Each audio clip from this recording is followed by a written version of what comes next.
女子车祸后携33年记忆重生，复苏之时竟身处幽冥之地。她向阴曹地府前台缓步询问状况，自问是否已经离世，接下来应何去何从。前台让她先登记个人资料，登记完毕，前台称赞她33年的努力，并准备引导她转生。女子对于这急迫的转生有些不适，询问是否可以稍作休息。前台指引她向左走，告诉她穿过那扇门便是新生。女子在启程前渴望知晓自己将转生至何处。前台查看档案后，递给她一张图像。女子对照片中的形象愣住了。前台解释，她将转生为危地马拉东南部的食蚁兽，转生身份基于她生前行为得出，这表明她积累的善果并不充足。女子恳求前台能否有所照顾，前台遗憾地表示无能为力，因为这是阴间铁律。女子想起自己工作时同样的官样文章，面对她的抗拒，前台提出另一选择，即她可以选择再次重过此生，以修正过往，提高转生为人的几率。简言之，就是增加善行。女子认为第二选项更为理想，此次需从右侧门开始新生。她小心翼翼地推开门，跨入后，奇迹般地回到婴孩时期，仍保有33年的记忆。为了确保来世能转生为人，她发誓要在此生多做善事。然而此刻，她似乎无法做出什么，唯一的任务便是尽快长大。尽管如此，作为婴儿的无聊生活，在成人记忆中显得格外单调。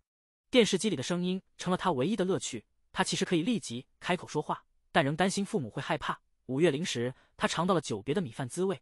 10月大，她掌握了说话与行走。不久后，她踏入了幼儿园的大门。她的非凡能力令老师误认为培养出了天才，其他孩子皆愿扮作水星仙子，而她却故作怪兽逗乐众人。她回想起初次人生，曾不止一次损坏杜鹃，担心可能会损坏公物，影响善行的积累，因此决心此生要更加克制。某日，她突然注意到同班的林奈父亲和杨子老师异常亲近，虽然出生之毒未曾觉察，但如今以成熟视角审视，二人的关系似乎颇为微妙。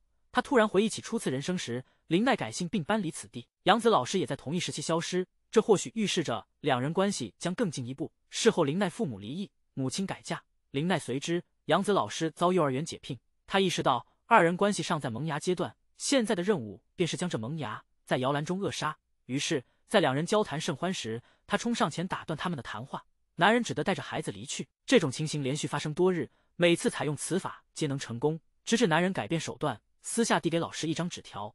他知道那若是电话号码将糟糕透顶，于是在老师将纸条收入抽屉后，他悄无声息地进入办公室取得纸条，展开一看，果然是号码。但他又考虑到，即便他取走纸条，男人可能会再写一张，遂改写纸条，再放回抽屉，内容提醒老师关照自己的女儿。藤美回家后仍不安心，问题似乎还未根本解决，因为根源在于林奈的父亲，几日若无回音，他必将再行动。两人一旦单独相处，便会揭露真相。现在能采取什么措施来阻止林奈的父亲呢？见到号码，藤美灵光一现，回忆起朋友谈及的过去。BB 机曾盛行一时，发送信息需3步骤。藤美按表格指示记录下按键操作。深夜父母熟睡，计划用家庭电话留言，但他马上反思这不妥，担心暴露家中电话。他想到使用公用电话亭等待父亲沉睡，计划离家，但哪里找公用电话亭？记起妹妹提及的公园电话亭的消失，独自一人深夜前往公园，艰难找到电话，却需投币方能使用。回家搜寻零钱，未出示妹妹再助一臂之力。妹妹曾透露，父亲藏私房钱于鞋内，藤美迅速在鞋中找到硬币，此次通话中得以进行。但警察巡逻发现他，藤美立即逃跑，智慧的藏于草丛，成功躲过警察。再次有警车路过，他藏于车底逃过一劫，否则若被送回家，难以向父母交代。小身躯拉大车确实吃力，但至少可以安心入睡。次日，意外之事发生，林奈的父亲神情严肃，直接带女儿回家，连带老师的眼神接触也避免。他的策略看来奏效，因为此后两人未再接近。男人拿出 BB 机，在审视那则信息，10个字凝聚警告：若敢婚外情，我必揭露。林奈与老师保持了距离，藤美也无形中积累了善缘。他心里默许，绝不做以食受，将持续自我提升，坚持行善避恶的原则。以他成熟的心智，小学课程轻松的令他想笑。见到成年后的小福和小静，经历婚姻的起伏，但现在还无法元首，以及未来的闺蜜夏姬和美宝，友谊似乎并未改变。三人依旧分享着零食、电视剧和贴纸。升至高年级时，流行起个人档案簿，心仪的男生会被记录其中，前世遗失的这一世要好好珍藏。转眼间6年匆匆流逝，现在一见到父亲，藤美就会感到烦躁，显露出青春期特有的反复情绪，认为成熟的大脑不会由此困扰，但情况如前世般重现，这似乎是可能是青春期到了。本能反应，他努力提醒自己保持耐心，尽管尊敬和感激他，但身体仍然控制不住的火气。他的手机装饰发光天线，银行赠送的挂饰，甚至那些洗到起毛的运动服，都让他感到不悦。好在有2位闺蜜陪伴，放学后不至于孤单，继续享受青春的美好。然而，他最好奇的是恋爱。或许是因为15岁的身体内住着33岁的心智，他始终无法将班上男生视为异性。前生暗携对加藤的爱慕，转眼间已对他毫无情感，心中仅有的是对真田广之的倾慕。在小学岁月里，不费力就能名列榜首，但步入初中，学业挑战倍增，曾被后来者的潜力逐步追赶。8年级末期，成绩仅能在全年级中名列前10。藤美出于谨慎，选择了与前世相同的女性专属高中。最富趣味的是，班内一旦有人谈恋爱，课间变成了他们的专访时间。藤美心知1个月后，他们将在同一地点上演催人泪下的分手发布会。然而，他绝不会将预知泄露，这或许就是青春的真谛。大学依旧选择了前世的校园，只是他挑战了更为艰难的6年一贯制医药学院，这是至今与前世最显著的分歧。藤美在用餐时目睹了未来的旧爱，他记得前生2人是从大学1年级秋季开始交往的，一直维系至毕业后2年。但因为这一世科系不同，2人的交集并不存在。尽管他曾是旧爱，现在却连他的姓名都未曾知晓，那些都已非往昔所能及。可藤美记得分手时的不愉快，故此局面或许是更好的，因为他在大学3年级的夏天陷入了赌博的泥沼，开始频繁旷课。毕业后，因为无力的性格，工作岗位频繁更替，他还曾借给他5万日元。分手后连本带利均付诸东流，那笔5万也早已不在话下。然后他参加了成年礼，依旧是与前世相同的场景，有同学冲上台前制造混乱被带走。藤美暗想，他下世或许真应转世为微生物。成年礼落幕，老同学们齐聚 KTV， 用歌声庆祝成长。藤美见到了曾在前世默默喜欢的加藤，但今生却未能对他动心。或许这一切都是因为他早已知晓未来，他竟然演变成了现在这番模样。然后轮到了擅长歌唱的小福登台，小福恐怕连做梦都未曾想到，10年后他竟在此处打工，因为在前世的某次 KTV 之旅中偶遇了他。那时候听他的歌声尚算悦耳，但用33岁的藤美来听，只能评价为平平无奇。然而所有人似乎都坚信他的歌声超越了歌星，甚至争先恐后的向他索取签名。而前世的藤美及她的闺蜜后来觉得，在场的每个人或多或少都有责任，今生的藤美在考量是否应当出手干预。这样一来，小福就不必与小静离婚，也不用到了30多岁还得兼做多份工作为生，同时他本人也能积累一些善缘。经过深思熟虑，藤美直接在小福歌唱时按下了暂停键，接着他向小福说明，不过这只是他的幻想罢了。藤美仍旧认为这样做不甚恰当，加之他记得前世听闺蜜提到，小福在离婚后与一位打工时认识的女性交往，并且是因为怀孕才结婚，他因此果断放弃了音乐梦想，现在兼属职务，全力赚钱养家。这意味着，如果他现在阻止他，那么他可能就不会遇到未来的妻子，他们的孩子也就不会出现在这个世界上。比起任何改变，这种做法都显得更为残酷。想到这里，藤美不由自主地开始敲打节奏。在他28岁那年，突然意识到爷爷将在2年后离世。他回想起在前世很少去探望爷爷和奶奶，而今生他则频繁地造访爷爷家。他知道爷爷在前世患有慢性疾病，尽管他是一名专业的药剂师，似乎也无法扭转这一命运。直到有一天，藤美意外发现爷爷竟然在用茶水送药。藤美注意到爷爷所服用的药物病情恶化的原因来自2家不同的医院，而这2种药物组合使用极为危险，可能正是这导致了前世爷爷的辞世。于是他立即叫爷爷停止服药。经过医院的进一步检查，确实发现这2种药物不能同时服用。他此刻明白，正是这2种药物的组合缩减了爷爷的生命。医生随后重新开具了处方。一段时间后，奶奶打电话来说，爷爷的健康状况有了显著的提升。2年过去，爷爷仍然健康的活着，但出乎他意料的是，曾经一贫如洗，连份体面工作都没有的前男友，如今变成了年入10亿的商界巨头。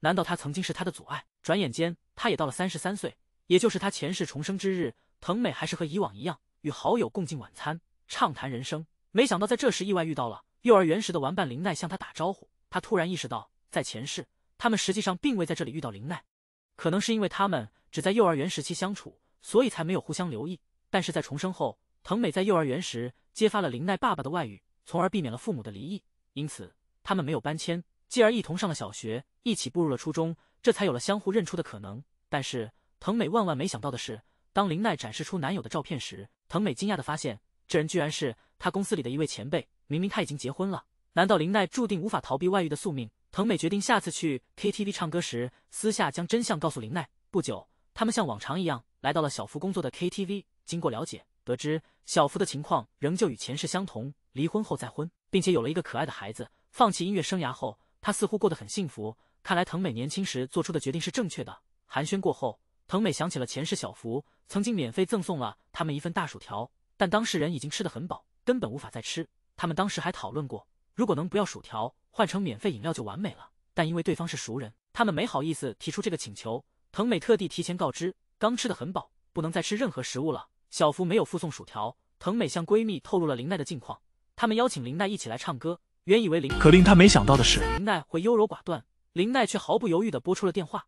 他们被林奈的决断和勇气所征服。分手的男人哭泣后，自然是欢庆时刻。欢庆过后，临别之际，藤美意识到自己曾在此时遭遇车祸，看着汽车驶过，她兴奋地跳了起来。然后是未知的未来。第二天，她骑车前往对面的店享用午餐，意外撞见拍摄电视剧的明星。接着是她不情愿的面容，再次走向冥界服务台，像以前一样填写了资料。藤美询问客服是否命中注定不过33岁，客服说这并非既定，每个人都有自己的危险期。然后客服展示了一份表格，解释道，每人都有基础寿命，受遗传和环境影响。以您家族来看，基本在90至100岁。除了基础寿命，像意外或病症这类非自然死亡风险也会分布在各个年龄，整体是一致的，但分布方式随机，大多数人分布在各年龄层，也有人集中在特定时期。您的非自然死亡风险恰好在30多岁集中，这是概率，并非注定，意味着谨慎过这段时期，可能之后就能高寿。了解规则后，藤美感到懊恼。客服准备安排转生，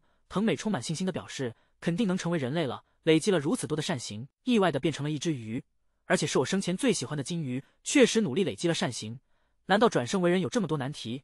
客服指出，应该是转生为理想的生命形式更难，因为转生为人只是人类的观念，转生并无固定的模式或顺序，就像大多数独角仙期望能再次成为独角仙一样，乌鸦也希望能再次成为乌鸦，这意味着需要更多的善行。藤美认为这次成为金鱼，至少比上次的食蚁兽要好，原来还是不足以转生为人。藤美误以为可以无限重来直至满意，但客服解释并非如此，因为次数是有限制的，还取决于首轮积累的善行，若未达，那也就意味着下次有标准，连一次机会也没有。至于能重来几次，客服说无法透露。藤美决定再试一次，于是她向右边的大门走去，开门，意外的又回到了婴儿时期。就这样，藤美开始了她的第3次人生。老实说，第3次的婴儿时期更加繁琐，她曾闲得想说话，但考虑到可能被当作神童，还是决定不这样做，那不是自找麻烦吗？到了幼儿园，问题更多，因为又要像上一次那样解决林奈父亲的问题，整个过程并没有太多变化，只是效率提升了。藤美发誓，下一世一定要成为人类。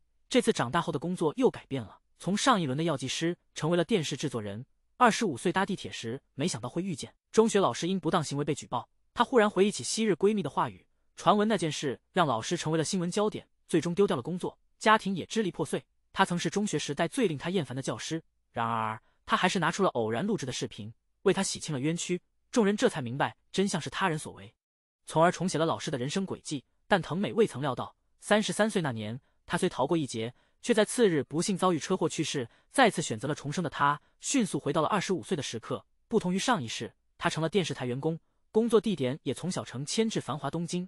就在今天，妹妹的短信提醒他，今日是父亲的华诞。他突然想起，在上一个人生中，正是在父亲生日的晚上，在地铁上为父亲选购礼物时，目睹了老师的被举报一幕。虽然刚刚想起，但确定今晚那事件还会再次上演。若不出手相助，他依旧会受到无辜的牵连。只是他如今正身处东京，今晚还有工作任务，或许还是放弃为妙。按理他本就无法及时赶回。回想起中学时那个傲慢的老师，厌恶感油然而生。既然他的命运在上一世已是如此，那或许一切早已注定。命运弄人，他也无力回天。但转念一想，回想老师曾言及的婚姻与即将诞生的孩子，这样放任真的太过冷酷。于是他站起身，审视工作日程表，原本需工作至晚上9点，如果能以惊人速度提前完成拍摄，或许还能抢得时间。但如何快速协调众多部门呢？内心再次浮现老师过往的种种，用以说服自己退缩。在内心的拉锯战中，他还是决定尝试一番。藤美察觉到拍摄效率的提升正如积善行般重要，他立志要剔除所有细微的时间浪费。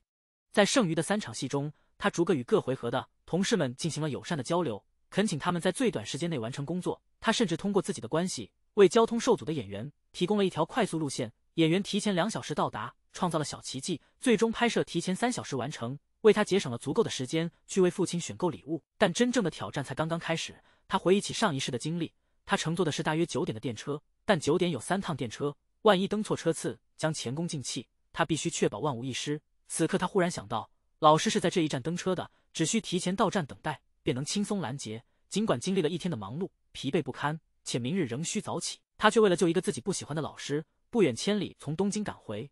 经过一番客套后，藤美检查了时间，已是9点5分。他至少要阻止他乘坐9点17分的那一班车，如果能确保他错过9点34分的班次，那就更好了。但单凭站立交谈是无法拖延这么久的，于是他邀请老师去附近的餐厅坐坐，却没想到遭到了他的直接拒绝。藤美心中暗自焦虑，自己并不是真想闲聊，而是为了救这位不幸的老师。此时他应该如何是好？他别无选择，只能跟随老师一起进站搭车。车上，藤美注意到周围的乘客，确认这正是那趟车。为了避免老师再次受害，藤美提议老师和他一起前往车厢内较为空旷的部分。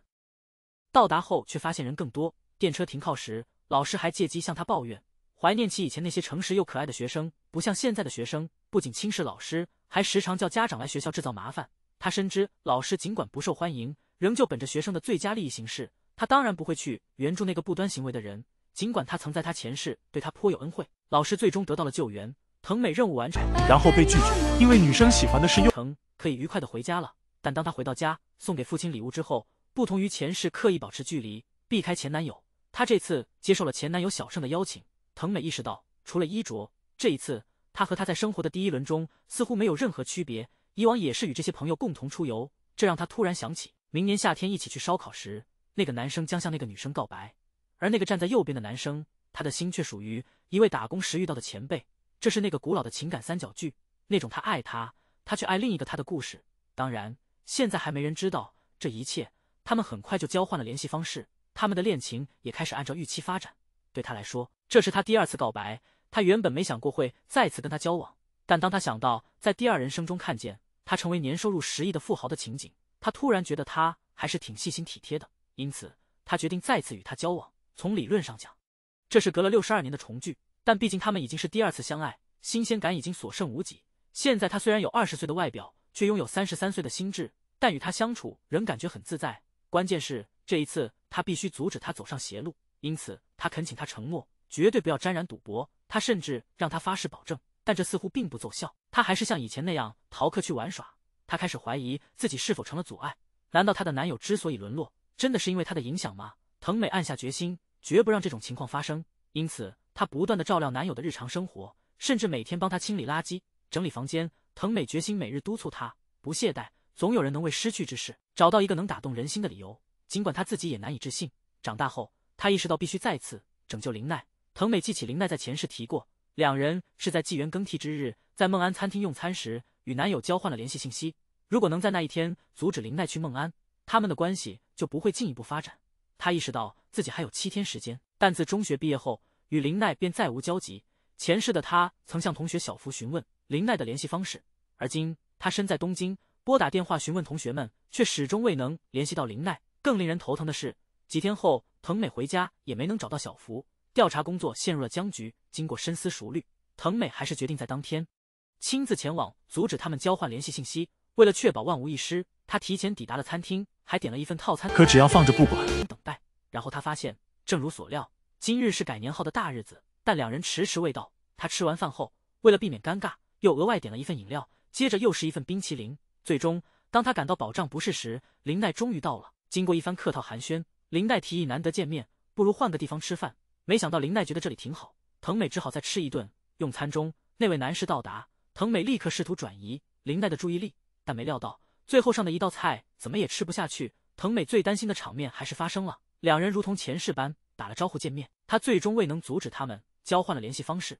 尽管事情已经这样，但毕竟他们短期内不会迅速发展，他们的关系还是会如前世那般逐渐演变。于是藤美又制定了新计划，她径直走向那位男士，并且直截了当地对他说，她强调林奈是个诚实的好女孩，恳请他不要对林奈有任何非分之想。男士回应自己绝无此意。然而藤美关注的是一个事实，即男士已婚，这行为不妥，但男士却辩解说，他仅仅将林奈视为妹妹而已。一个3岁女童察觉到男士的不良意图，向老师传递了一张紧急纸条，随后他跑向办公室向老师举报。藤美提及自己知道一个幼儿园教师因牵涉家长私事导致对方家破人散，那教师也因此失去了工作，结果对所有人都造成了悲剧。令老师没有预见到的是，藤美讲述的正是老师自己前世的经历。老师承诺他绝不会做出那种事，然后在藤美面前将那张纸条撕毁并丢弃。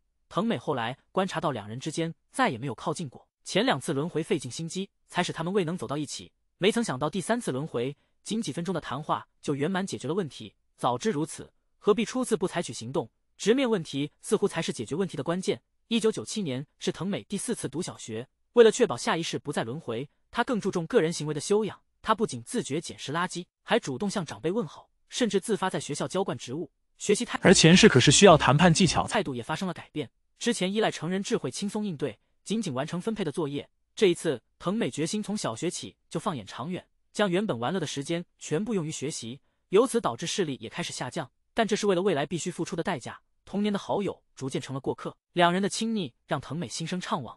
目睹他们互换卡片的情景，旧日的欢声笑语涌上心头。曾经的3人行，如今只余自己一人。他坚定了维系友谊的决心，于是他勇敢地迈出了接近的步伐。出乎意料的是，他们慷慨地赠予了自己稀有的卡片。当他们挑选时，他们谦逊地选取了普通之物，礼尚往来间，他明白了友谊的价值。虽然共同的游戏弥合了距离，藤美的学业成就却让友谊蒙上阴影。一向形影不离的伙伴，如今仿若隔阂。藤美努力融入，但仍旧感觉有所隔离，不再是过去那般亲密的挚友。好在他以优异成绩收获了一份安慰，尽管校园生活并非尽如人意，目睹旧友的欢乐，他的心情无比沉重。失去亲近伙伴的痛苦让他无法释怀，往昔的欢笑成为了刻骨的回忆。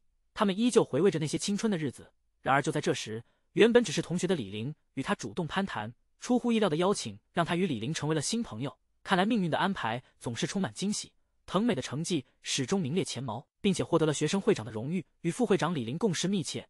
这一切助他顺畅进入了顶尖高中，在那里他依然无人能及。最后他成功进入了顶级大学的医学院。在成人的典礼上，他的心仍牵挂着那2位老友，他们共同经历了1个世纪的岁月，继续着往昔的传统。在庆典后的 KTV 高歌，藤美再次聆听小福的熟悉旋律，他的歌声仍旧未及高潮，周遭的景致似乎一成不变，小福依然受到热烈的追捧。李玲突然向藤美提议，暗示小福未来的星途渺茫。李玲的点子与藤美往昔不谋而合，观众或许已洞悉背后的奥秘。藤美思索着小福的命运走向，他的前30余年充满坎坷，尽管遭遇挫折和婚姻破裂，终将迎来真爱和家庭的温暖。藤美认为必须让他明白，成名之路非坦途。他认为幸福不仅限于成名，生活中的失败同样珍贵。不论小福成名与否，朋友们应坚定地支持他，小福的未来得以维系。目睹未来离婚的情侣，藤美情绪难免波动，但这正是人生的必经之路。藤美开始理解福祸相依的人生法则，得与失总是并存。终于能与昔日至亲交谈，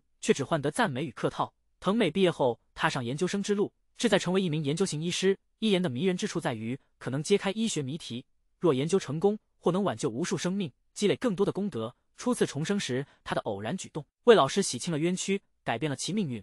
第2轮重生，他果断行动，将老师引至安全之地，再度避免了灾难。第3次重生，藤美意识到老师还需他的援手，他提前守候在地铁站，却偶遇了同学小静。在交流中了解到小静正犹豫是否与小福终结婚姻。不久，老师匆匆赶来，与老师寒暄过后，马美注意到离开车还有时间，于是巧妙地引导对话。小静透露了自己的困境，期望老师能提供解决方案。老师只需逃过这趟列车。老师仍主张修好而非分离，他认为应深思熟虑，年轻夫妻互让很关键。马美担忧小静即将被劝服，因为小福的未来留有余地。闺蜜曾言，小静离婚后也过得不错。马美开始与老师意见相左。马美指出小福自高自大，不会轻易妥协。注意到时间紧迫，任务即将完成，马美急促提醒老师换乘，老师却觉得下一班车尚早，还可以继续交谈。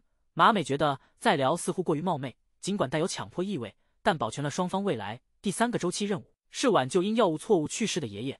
医学院的学习经历让此事顺利。第4个任务则是救助童年玩伴林奈，以免他受到已婚男子的纠缠。马美意外地让他们交换了联系方式，于是他采取之前相同的策略，直接对那男子进行严厉的斥责。此举比之前更为夸张，让那男子无地自容。30岁时，马美成为医药研究员，尽管实验工作单调乏味，回想起作为一名平凡职员的日子，还要应对客户的种种投诉，药剂师生涯不容有失。而作为电视制片人助理的工作压力山大，经历了3次生死轮回之后，其实现状还算不错。尽管尚未有颠覆医学界的大发现，但5年的研究也硕果累累。或许这些努力已经积累了善缘，最起码不会再次轮回为海底生物。紧接着是妹妹的婚礼盛事，这是他4世人生中首次走得这么远，这大概就是不懈努力的真谛所在。他突然深有感慨，过往的人生如同片段闪回，一幕幕历历在目。最恐惧的是未来充满未知。假日里，马美与昔日挚友李玲重逢，现在的李玲已是天空的舵手。那时，2人偶遇了前世的挚友，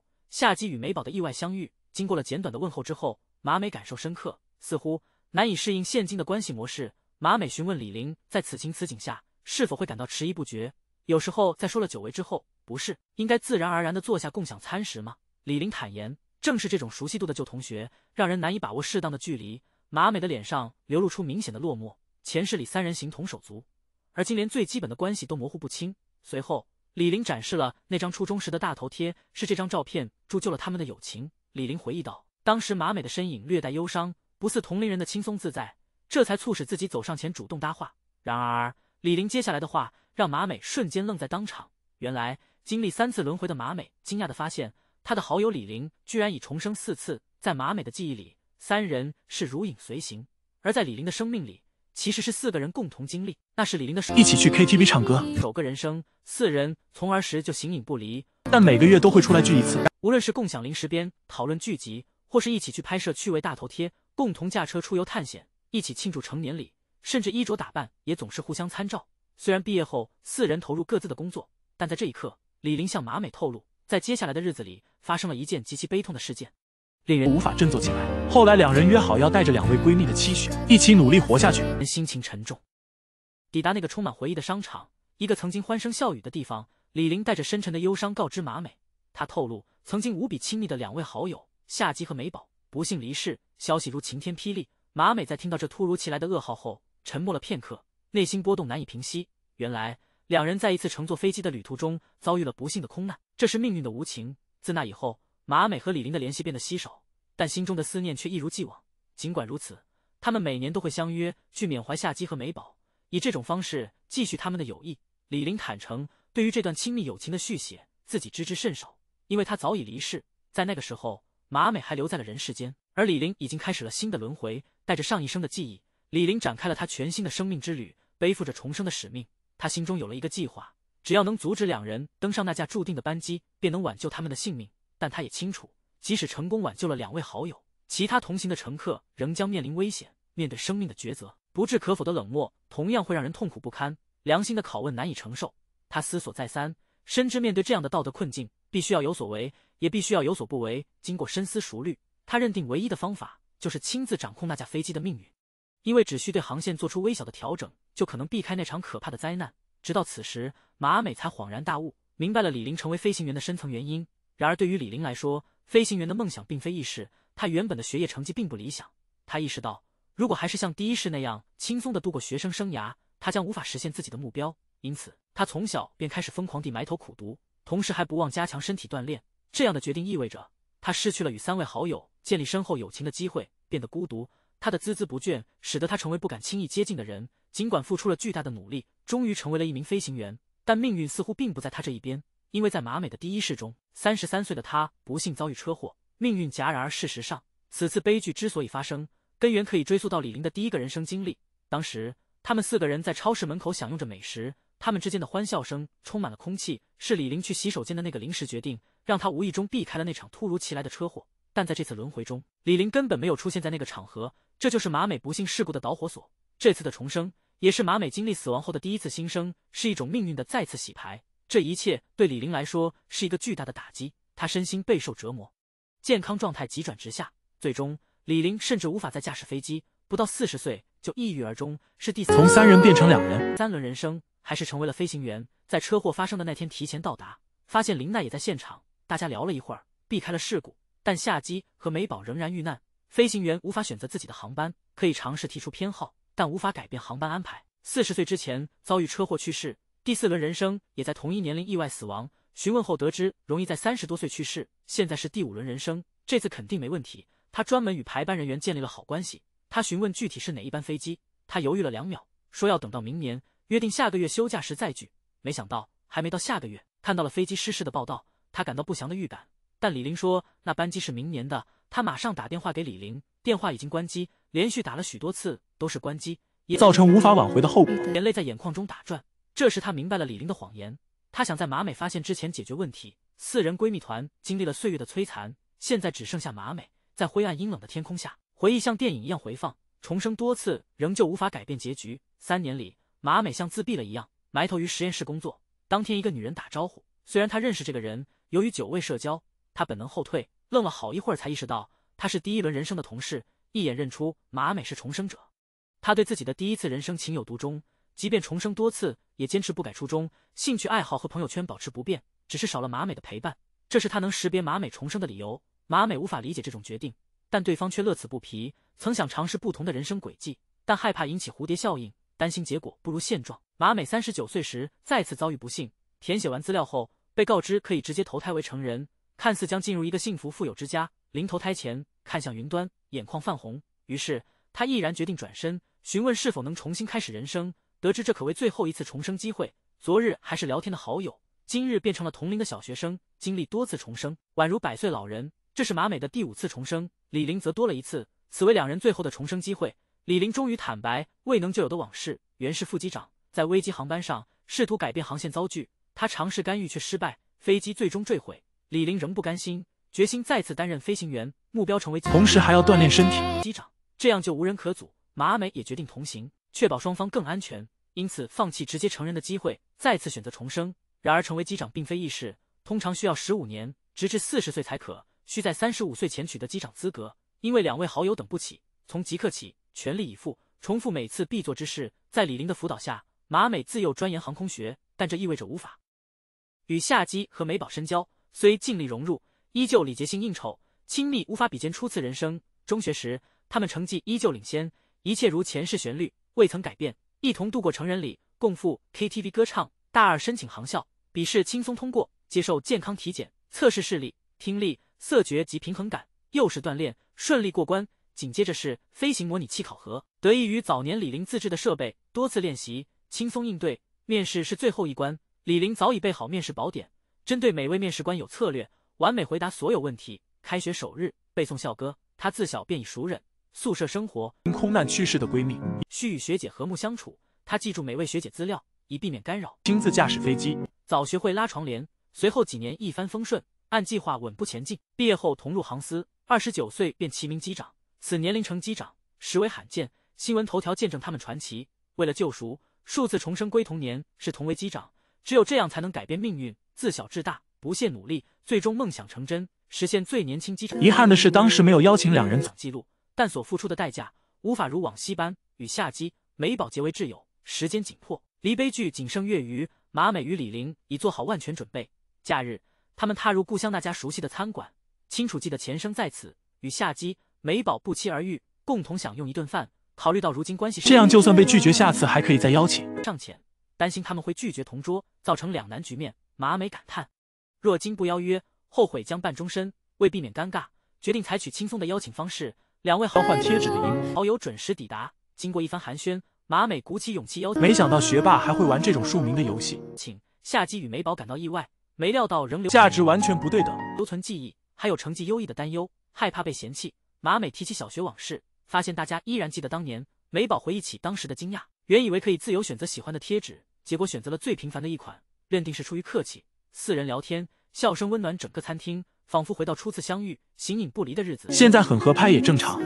惜时光荏苒，快乐瞬间即逝。回程中，两人仍沉浸在欢乐中，两人也终于可以以正副机长的身份驾。早知情况会如此，早些与他们交流，原来都在相互顾虑，毕竟一度形影不离。尽管交谈仅限1小时，却弥补了前几世的遗憾。临近命运之日，本应驾驶那班飞机，出乎意料的是，原定的飞行计划被突然更改，改由经验丰富的中村机长执行。李玲察觉形势不妙，一切如前生重演。尽管他颇为严苛，但并非恶人。马美因此决定请求与他交换航班，然而他果断拒绝了马美，理由是他已1年未飞往台北，一旦错过此次，他将失去飞往该地的资质。出乎意料的是，在马美期待与中村机长交涉之际，一名空姐主动上前打招呼，他的出现无疑将成为马美的转机。马美意外地认出，他正是初轮人生时的同事河口，现在是他的第9次轮回。原来，听从了马美的建议后，他决定在这一世尝试新的生活路径。